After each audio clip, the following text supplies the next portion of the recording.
Welcome to Time 20/7 Headlines.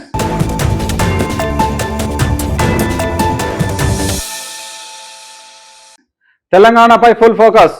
హైదరాబాద్లో జనసేన కార్యాలయాన్ని నేడు ప్రారంభించనున్న పవన్. తెలంగాణలో దూకుడు పెంచుతున్న జనసేన. జీహెచ్ఎంసీ ఎన్నికల తొలి లక్ష్యంగా అడుగులు. మణికొండలో పార్టీ కార్యాలయాన్ని నేడు ప్రారంభించనున్న పవన్.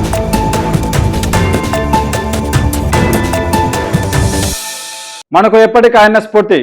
రాహుల్ గాంధీ బర్త్డే సందర్భంగా రేవంత్ రెడ్డి విశేష్. నేడు రాహుల్ గాంధీ పుట్టినరోజు. దేశవ్యాప్తంగా వేడుకలు జరుపుకుంటున్న కాంగ్రెస్ శ్రేణులు. దేశానికి రాహుల్ సేవలు ఇలాగే కొనసాగాలని ఆకాంక్షించిన రేవంత్ రెడ్డి.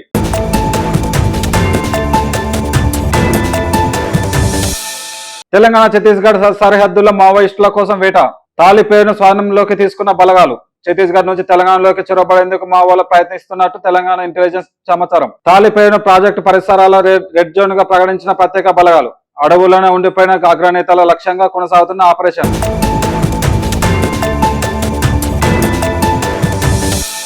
మధ్యలోకి వస్తే ఖబర్దార్, మళ్లీ వెంటబడి ఓడిస్తాం. మంత్రి శ్రీధర్ బాబుకు కవిత మాస్ వార్నింగ్. సింగరేణి బాయిబాట కార్యక్రమంలో పాల్గొన్న కవిత. కార్మికుల హక్కుల సాధన కోసం పోరాడతామని భరోసా. కార్మికులను కలవకుండా పోలీసులు ఆంక్షలు పెడుతున్నారని మండిపాటు.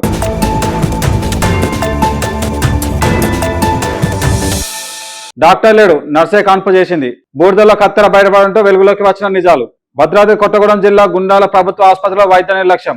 వైద్యులు లేకపోవడంతో 20 ఏళ్ల యువతి నర్సు కాన్పు. పుట్టిన వెంటనే శిశువు మృతి. ఆపై రక్తస్రావంతో బాలింత కన్నుమూత. అంత్యక్రియల అనంతరం బూడిదను సేకరిస్తుండగా కత్తెర లభ్యం. మెడికల్ ఆఫీసర్ను సస్పెండ్ చేసిన అధికారులు.